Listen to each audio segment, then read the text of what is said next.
الحمدللہ رب العالمین والصلاة والسلام علی سید الانبیاء والمرسلین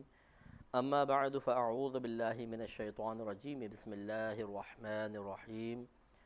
الحمدللہ الہادی پروگرام میں حضرت آدم علیہ السلام کا تفصیلی طور پہ ذکر کرنے کے بعد اب انشاءاللہ ہم حضرت عیسیٰ علیہ السلام کے بارے میں کلام کرنے کے سعادت حاصل کریں گے۔ حضرت عیسیٰ علیہ السلام نبی کریم صلی اللہ علیہ وسلم سے پہلے آخری سمجھ لیں نبی ہیں، ان کے بعد پھر نبی کریم صلی اللہ علیہ وسلم نے اعلان نبوت فرمایا۔ حضرت عیسیٰ علیہ السلام کو جہاں بہت سارے شرف حاصل ہیں، ایک یہ شرف بھی حاصل ہے کہ آپ کو اللہ تعالیٰ نے بغیر والد کے پیدا کیا، اور یہ اللہ تبارک و تعالیٰ کی قدرت کا ایک عظیم اظہار ہے۔ اور یہ اظہار یعنی اولاد کا پیدا کیا جانا یا کسی کو کسی سے پیدا کرنا، اللہ تبارک و تعالیٰ نے اس میں وہ تمام صورتیں جو متوقع تھیں وہ باقاعدہ لوگوں کے سامنے پیش فرما دیں، اس کا ارادہ کار فرما ہوا، باقاعدہ ایک پریکٹیکل ہوا، اور اس طرح مختلف انداز سے اللہ تعالیٰ کی قدرت کا عظیم اظہار ہو گیا۔ مثال کے طور پر بغیر ماں باپ کے حضرت آدم علیہ السلام کو پیدا فرمایا، پھر آپ کی پسلی مبارکہ سے بی بی حوا رضی اللہ تعالی عنہا پیدا ہوئیں، تو یہ اس کا مطلب ہے کہ یہ بی بی حوا رضی اللہ تعالی عنہا بغیر والدہ کے پیدا ہوئیں، مرد سے پیدا ہوئیں۔ پھر اس کے بعد حضرت عیسیٰ علیہ السلام ہیں کہ والد نہیں ہیں لیکن والدہ سے پیدا ہو رہے ہیں، یہ صرف عورت سے پیدا ہوئے۔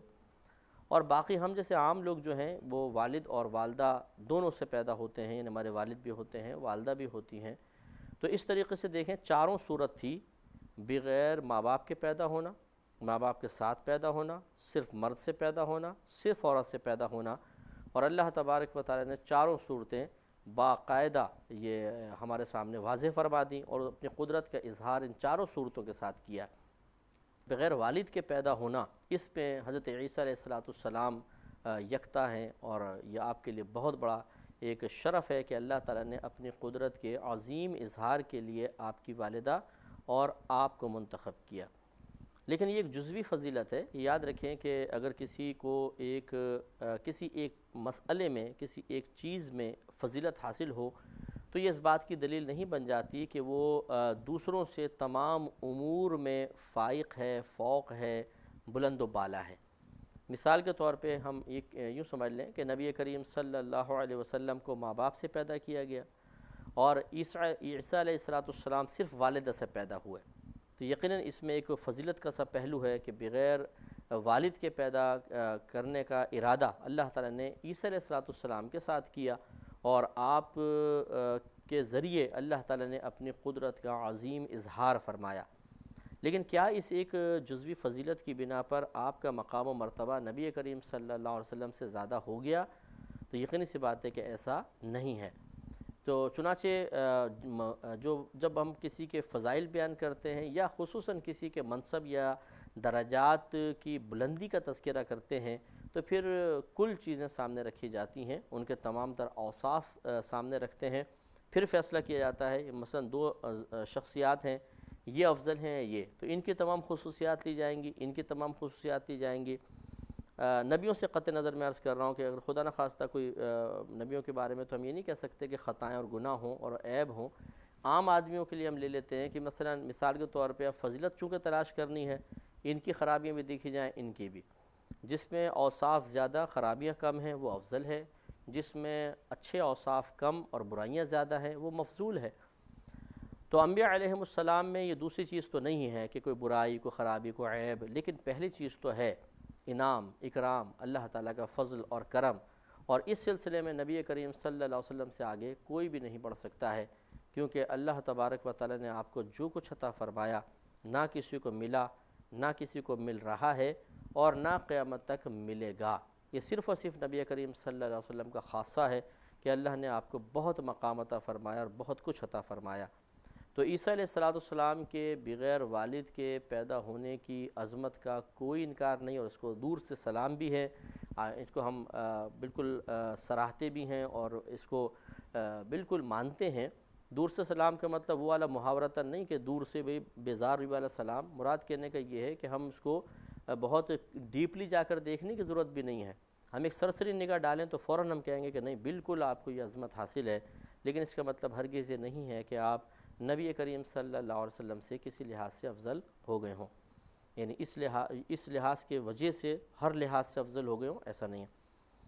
تو آپ کا یہ واقعہ جو آپ اپنی والدہ سے پیدا ہوئے ہیں، یا اللہ تبارک و تعالی نے آپ کو پیدا فرمایا، قرآن پاک میں کئی جگہ ہے۔ ایک مقام ہم دیکھتے ہیں سورہ آل عمران ہے اور آیت نمبر 45 ہے، 45ویں آیت میں اللہ تعالیٰ فرماتا ہے اذ قالت الملائکۃ، یاد کیجئے کہ جب فرشتوں نے کہا یا مریم، اے مریم، ان اللہ یبشرکی بکلمۃ منہ، بے شک اللہ تعالیٰ بشارت دیتا ہے تجھے اپنی طرف سے ایک کلمے کی۔ تو کلمہ سے مراد فرزند ہے، یعنی بیٹے کی ہم آپ کو اللہ تعالیٰ تمہیں بشارت دیتا ہے۔ تو حضرت عیسیٰ علیہ السلام کو کلیمے سے اس لیے تعبیر کیا کہ اللہ تبارک و تعالیٰ نے آپ کو حضرت جبریل امین کے ذریعے آپ کو پیدا کروایا تھا، اس طریقے سے کہ آگے واقعہ آ جائے گا کہ جبریل امین تشریف لے گئے اور بی بی مریم رضی اللہ تعالیٰ عنہا کو بتایا کہ اللہ تعالیٰ کا ایسا ارادہ ہے، اور گئے بھی تھے مرد کی شکل میں۔ تو پہلے تو وہ دیکھ کے گھبرا گئیں اور کہا کہ یہ تم کون مرد ہو اور کیوں میرے پاس آئے ہو، کیونکہ بڑی متقیہ تھیں، پرہیزگار تھیں، تو اور ان کو اللہ کی پناہ بھی، اللہ کا خوف بھی کا بھی احساس دلایا۔ تو حضرت جبریل امین نے فرمایا کہ میں اللہ کی طرف سے ہوں تاکہ آپ کو ایک بیٹا، صاف ستھرا بیٹا عطا کروں۔ تو بی بی مریم رضی اللہ تعالی عنہا نے، جیسے یہاں پر بھی آیات میں آئے گا، تو ان سے کہا کہ میرے ہاں بچہ کیسے پیدا ہوگا، حالانکہ مجھے تو کسی بشر نے چھوا بھی تک بھی نہیں ہے۔ تو پھر آپ نے فرمایا کہ اللہ کا حکم ایسا ہی ہے، انہوں نے کہا ٹھیک ہے۔ تو پھر آپ نے ایک پھونک ماری، اس پھونک سے ہی حضرت بی بی مریم رضی اللہ تعالی عنہا حاملہ ہو گئیں، حضرت عیسیٰ علیہ السلام آپ کے وجود مسعود میں تشریف لے آئے، اور کہا یہی ہے بزرگوں نے کہ چند ساعات میں ہی آپ بڑے بھی ہو گئے اور آپ کی پیدائش بھی ہو گئی، یعنی بہت جلدی اللہ تعالیٰ نے۔ تو چونکہ آپ ایک پھونک کے ذریعے، ایک کلمے کے ذریعے آپ پیدا ہوئے، چند کلمات کے بدلے میں پھر ایسا آپ مارز وجود میں آئے، اس لیے آپ کی طرف کلمے کی نسبت کر دی جاتی ہے۔ تو اللہ نے یہ فرمایا کہ یہ کلمۃ اللہ، جسے آپ کو کہا جاتا ہے اللہ کا کلمہ۔ تو فرشتوں نے، یاد کرو جب فرشتوں نے کہا کہ اے مریم، بے شک اللہ تبارک و تعالیٰ بشارت دیتا ہے آپ کو اپنی طرف سے ایک بیٹے کی، اسمہ المسیح عیسیٰ بن مریم، اس کا نام مسیح عیسیٰ بن مریم ہے، وجیہاً فی الدنیا، وہ دنیا میں صاحب عزت ہے، بزرگ ہے، وجاہت والا ہے، والآخرتی، اور آخرت میں بھی، ومن المقربین، اور وہ اللہ تبارک و تعالیٰ کے مقرب بندوں میں سے ہے۔ یہ موسیٰ علیہ السلام کے فضائل ہیں، کمالات ہیں، اور بیان کرنے والا خود اللہ تبارک و تعالیٰ ہے۔ تو کیا عیسیٰ علیہ السلام کی عزت اور عظمت ہے کہ جب کسی کی مدح و ثنا، جب کسی کے کمالات کو خود اللہ تبارک و تعالیٰ بیان فرمائے تو ان میں کیا شک و شبہ رہ جا سکتا ہے۔ چنانچہ اب یہ بھی پتہ چلا کہ آپ کا نام عیسیٰ یہ خود اللہ تبارک و تعالیٰ کی طرف سے رکھا گیا تھا، اور آپ کو مسیح بھی کہا جاتا ہے۔ یہاں ایک وضاحت ضروری ہے کہ دیکھیں، حضرت عیسیٰ علیہ السلام کو بھی کہتے ہیں مسیح،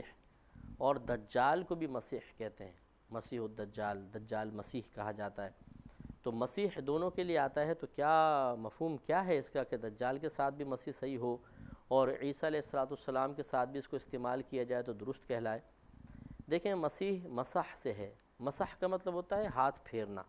ویسے تو گیلا ہاتھ پھیرنا کسی جگہ پر، سوکھی جگہ پر، اس کو مسح کہتے ہیں، جیسے ہم سر کا مسح کرتے ہیں۔ لیکن جب مسح سے آپ ممسوح بنائیں تو اس سے بھی ایک مسیح بنتا ہے، اور مسح کو اگر ماسح کے معنی میں لے کر مسیح بنائیں اس سے بھی مسیح بنتا ہے۔ فرق یہ ہوتا ہے، ممسوح سے جب آپ مسیح بنائیں گے تو اس کا معنی ہوتا ہے، ممسوح کا مطلب جس چیز کو اس طرح ہاتھ رکھ کر یوں دبا دیا گیا ہو، زور سے کچل دیا گیا ہو، تو اس کو کہتے ہیں یہ ممسوح شے ہے۔ اس سے بھی ایک مسیح بنائے، تو وہ جو اس سے ممسوح سے مسیح بنائے یہ دجال کے لیے استعمال ہوتا ہے، اور یہ اس کو پھر مسیح اس وجہ سے کہتے ہیں کہ اس کی ایک آنکھ کاڑی ہوگی، اور بالکل ایسی ہوگی جیسے کسی نے یوں ہاتھ رکھے زور سے آنکھ کو دبا کے مسل کے ختم کر دیا ہو۔ تو اس کی آنکھ، نبی کریم نے فرمایا کہ وہ انگور کے دانے کی طرح یوں ابھر کر آ گئی ہے باہر کو، اور ایسا لگتا ہے کسی نے اس کو یہ دبا کے ختم کر دیا ہے، جیسے سخت کوئی چیز رکھ کر یوں اس کا کچل دیا جائے۔ تو یہی ممسوح کی تعریف تھی، اور اس سے مسیح نکلا۔ تو مسیح دجال کا مطلب وہ دجال جس کی آنکھ کو اس طرح مسل کر کانا کر دیا گیا ہو، اس سے مسیح ہے۔ جبکہ حضرت عیسیٰ علیہ السلام کے لیے جو مسیح استعمال کرتے ہیں یہ ماسح سے ہے۔ ماسح مانے ہاتھ پھیرنے والا۔ عیسیٰ علیہ السلام کا یہ لقب اس لیے رکھا گیا، جسے بھی خود آیات آگے آ رہی ہیں کہ اللہ تعالیٰ نے آپ کو یہ نعمت عطا فرمائی تھی کہ اگر کوئی آپ کے پاس کوڑھ کے مرض کا شخص آتا یا کوئی نابینا آتا اور آپ اس پہ اپنا دست مبارکہ پھیر دیتے تو وہ شفا یاب ہو جاتا تھا۔ تو یہ ہاتھ پھیرنا چونکہ مسح کرنا کہلاتا ہے، اس سے ماسح نکلا ہے، اس سے پھر مسیح بنایا گیا ہے۔ تو لہٰذا حضرت عیسیٰ علیہ السلام کو مسیح اس اعتبار سے کہتے ہیں کہ آپ ہاتھ پھیر کر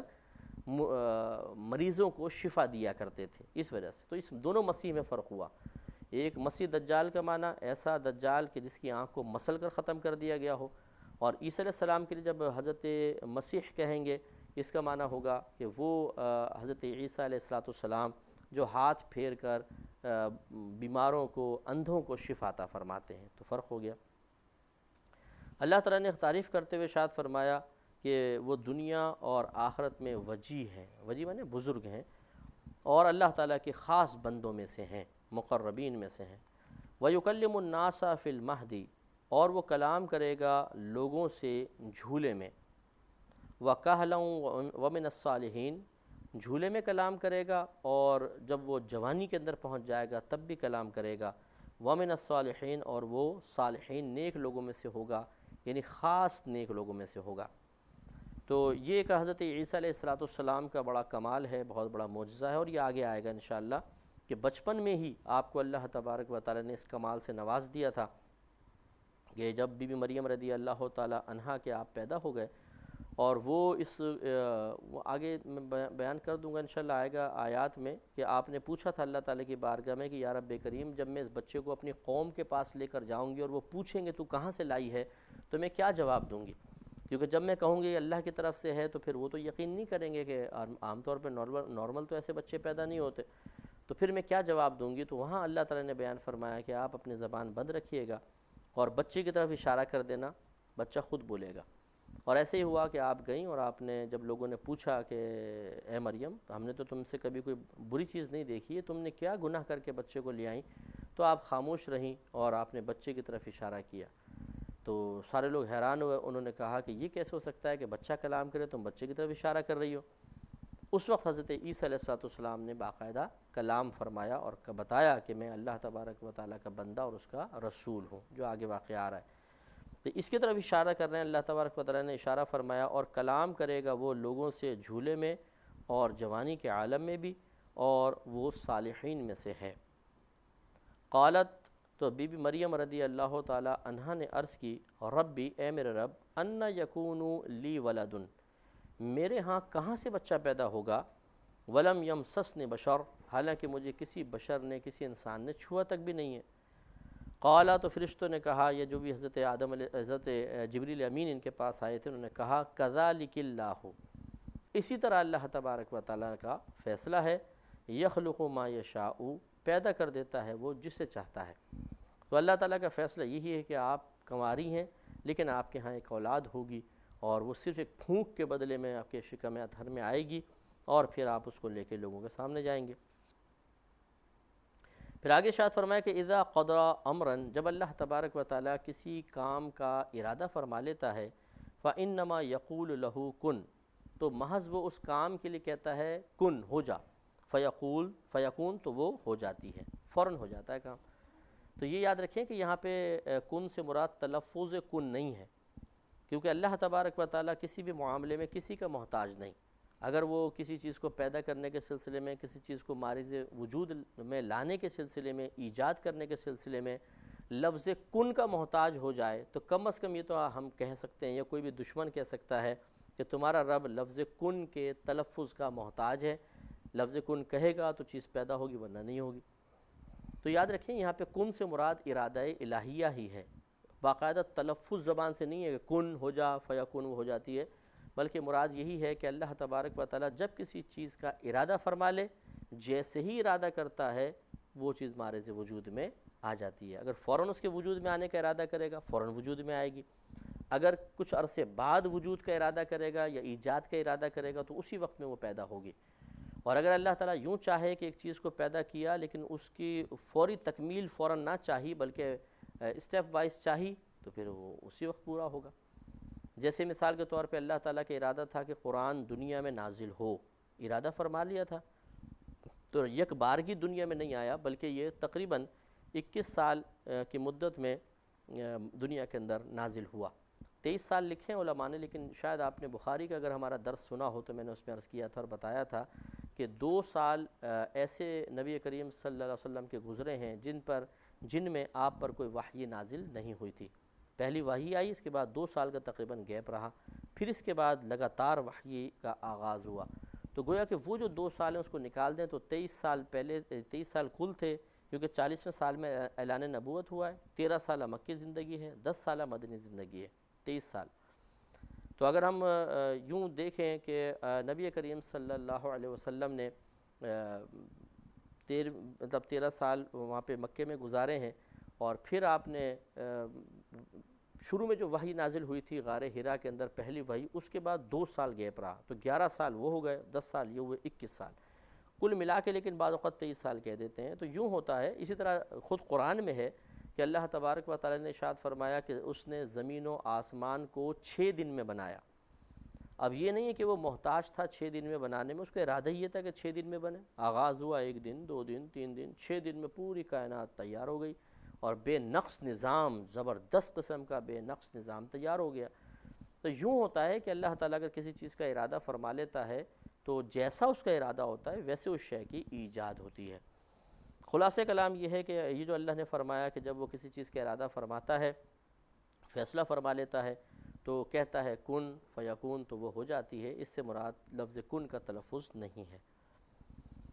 اور اللہ تعالیٰ فرماتا ہے وَيُعَلِّمُهُمُ الْكِتَابَ وَالْحِكْمَةَ، اور سکھائے گا اللہ تعالیٰ اسے کتاب اور حکمت، وَالتَّوْرَاةَ وَالْإِنْجِيلَ، اور تورات اور انجیل۔ تورات پہلے نازل ہو گئی تھی، انجیل بعد میں حضرت عیسیٰ علیہ السلام پر نازل ہوئی ہے، تو اللہ تعالیٰ نے دونوں آپ کو سکھائیں۔ وَرَسُولًا إِلَى بَنِي إِسْرَائِيل، اور اللہ تبارک و تعالیٰ رسول بنائے گا آپ کو بنی اسرائیل کی طرف۔ آپ کی فضائل اللہ تعالیٰ خود بیان فرما رہا ہے، یعنی شروع میں اللہ نے بیان فرمایا کہ بالکل اللہ کا فیصلہ ایسا ہی ہے کہ تمہارے ہاں بچہ پیدا ہوگا، اللہ تعالیٰ اسے توفیق دے گا کہ وہ جھولے میں لوگوں سے کلام کرے گا، جوانی میں کلام کرے گا، وہ صالحین میں سے ہوگا، مقربین میں سے ہوگا، اور اسی طرح اللہ تبارک و تعالیٰ اسے حکمت، کتاب اور حکمت سکھائے گا، توریت اور انجیل سکھائے گا، اور پھر اس کو رسول بنائے گا بنی اسرائیل کی طرف۔ انشاءاللہ اس پر ہمارا سلسلہ کلام نیکسٹ پروگرام میں بھی جاری رہے گا، ضرور آپ ملاحظہ فرمائیے گا، کیونکہ اگلا پروگرام میں